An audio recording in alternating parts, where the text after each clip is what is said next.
बातें सुननी और सुनानी। आओ बच्चों तुम्हें सुना अच्छी एक कहानी। सुनो कहानी, आओ सुनो कहानी।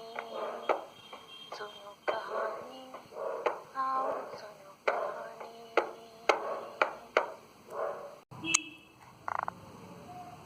आओ बच्चों, आप कहानी सुनने के लिए तैयार हो ना? आज मैं आपको एक बहुत अच्छी सी कहानी सुना रही हूँ जिसका नाम है बुद्धि का चमत्कार। भासुरक नाम का एक सिंह था। वह अपने न्याय के लिए अत्यंत प्रसिद्ध था।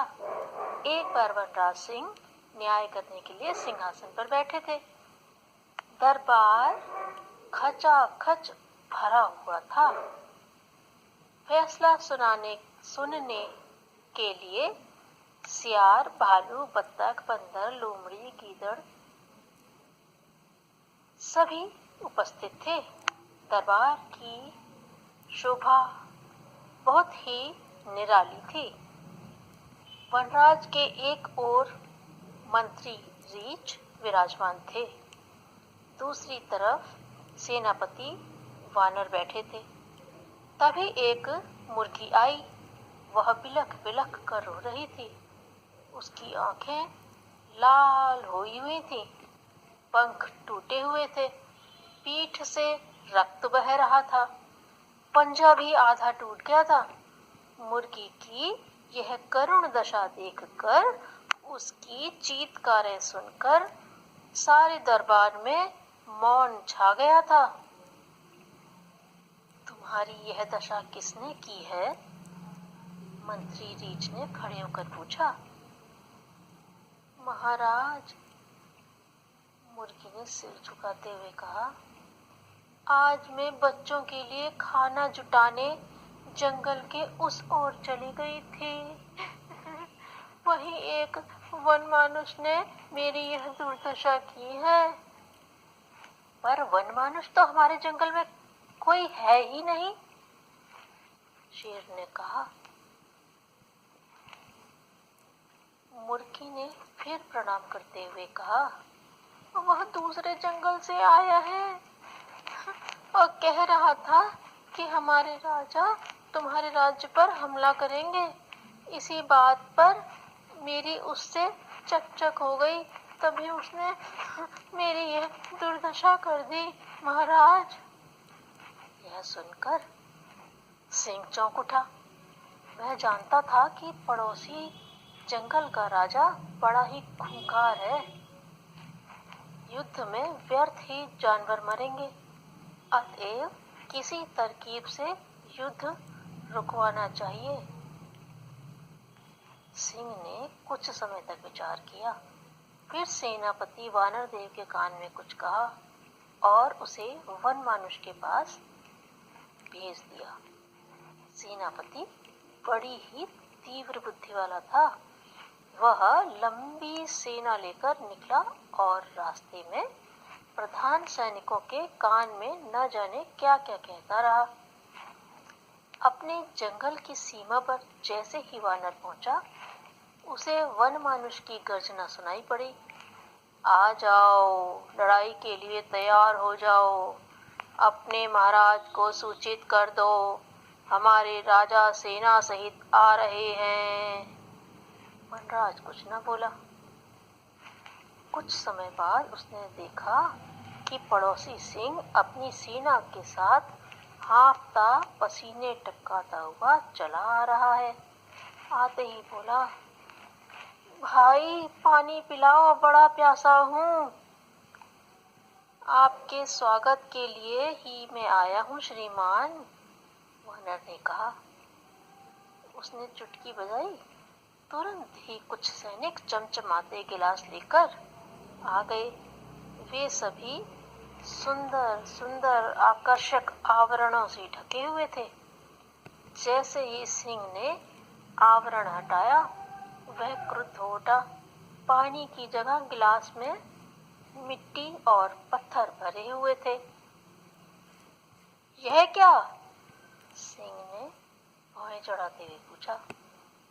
महाराज, आप हमारे राज्य पर विजय प्राप्त करने आए हैं ना, इसीलिए आपके स्वागत में यह मिट्टी रखी गई है। अरे जल्दी से हमें पानी पिलाओ, हम सब तेज प्यास से मरे जा रहे हैं। सिंह पपड़ी पड़े होठों पर जीभ फिराते हुए बड़ी कठिनाई से बोला। वानर देव ने तुरंत चुटकी बजाई। अनेक सैनिक ठंडा शरबत ले झाड़ियों के पीछे से निकल पड़े। सिंह और उसकी सेना तृप्त होकर शरबत पीने लगी। वाह वाह, मजा आ गया, कैसा शीतल पानी है, कैसा शीतल शरबत है, हम तो बहुत ही प्यासे थे। इस तरह से वे आपस में बातचीत करने लगे और तृप्त होने लगे पानी पीकर, शरबत पीकर। सेनापति वानर अपनी बुद्धिमत्ता पर मन ही मन मुस्कुरा रहा था। हुआ यह था कि वह अपनी सेना पहले ही से सिंह के जंगल में भेज चुका था। उसने वहां नदी के किनारे सारे पानी को गंदा बना दिया था, इसलिए शेर और उसके साथियों को पानी के लिए तरसना पड़ा था। वानर ने देखा कि शरबत पीकर सिंह संतोष से अपनी मूछें पोंछ रहा है। उसने आगे बढ़ते हुए कहा, राजन, चलिए युद्ध शुरू करते हैं। युद्ध? सिंह हकलाते हुए कहने लगा, तुमने तो हमारे प्राणों की रक्षा की है, तुम तो हमारे मित्र हुए। जानते हो, मीलों दूर से हम कड़ी धूप में बिना पानी के तरसते तरसते चले आ रहे हैं। शरबत पिलाने की जगह यदि तुम लड़ाई शुरू कर देते तो हम कब के मर चुके होते। एक दूसरे की सहायता करना, मिलजुल कर रहना हम सभी का धर्म है। वानर गंभीर होते हुए बोला, पर तुमने पहले मिट्टी भरे गिलास क्यों सामने रखे? सिंह पूछने लगा। महाराज, आप हमारी जमीन पर अधिकार करने ही तो आए थे ना। जमीन पाकर यदि प्यास बुझ सकती है तो इस मिट्टी से बुझाएं। यह बताने समझाने के लिए ही ऐसा किया गया था, वानर बोला। वानर की इस बुद्धिमानी पर सिंह की आंखें आश्चर्य से फैल गईं। वानर आगे कह रहा था, महाराज, एक दूसरे की जमीन हड़प कर हम सुखी नहीं रह सकते। जमीन से पेट नहीं भरता। अच्छा यही है कि अपनी अपनी सीमाओं में रहकर अपने राज्य को सभी प्रकार से सुखी बनाए। यदि आप हमसे युद्ध करेंगे तो कल हम आपसे करेंगे। ना आपकी प्रजा सुखी रह पाएगी, ना हमारी। हम जिए और जीने दें, एक दूसरे से प्रेम और भाईचारे का ही व्यवहार करें। वानर की इस बात से सिंह थोड़ा थोड़ा सा प्रभावित हो रहा था। वह सोच भी रहा था कि युद्ध करना वाकई में व्यर्थ है, इससे कोई लाभ तो होता नहीं है। तभी वानर बोला, वैसे हम युद्ध के लिए भी तैयार हैं, हम डरपोक और कायर नहीं हैं। नहीं नहीं भाई, तुमने मेरी आंखें खोल दी, अब युद्ध की कोई जरूरत नहीं। आज से हम तुम्हारे राजा के मित्र हुए। सिंह अपनी अयालों पर हाथ फिराता हुआ बोला। तभी वानर के आदेश से अनेक सैनिक झाड़ियों के पीछे से विश्राम कर रहे थे अपने वनराज सिंह को बुला लाया। आओ मित्र, तुम्हारा स्वागत है।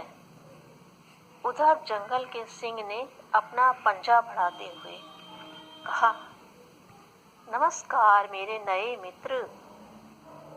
इधर जंगल के सिंह ने भी अपना पंजा बढ़ाकर हाथ मिलाया। दोनों मित्र परस्पर गले मिले। सेनापति वानर ने इस अवसर पर प्रीति भोज का भी आयोजन किया। फिर इसके बाद दोनों ने एक दूसरे को अनेक अनेक प्रकार के उपहार दिए। फिर वे अपने अपने जंगल को वापस लौट गए। इस प्रकार वानर और वनराज सिंह की बुद्धिमानी से शत्रु भी मित्र बनकर वापस लौट गया। सच ही तो है, सोच विचार करके कार्य करके कोई भी बुरी से बुरी स्थिति पर, बड़ी से बड़ी कठिनाइयों पर आसानी से विजय प्राप्त कर सकता है।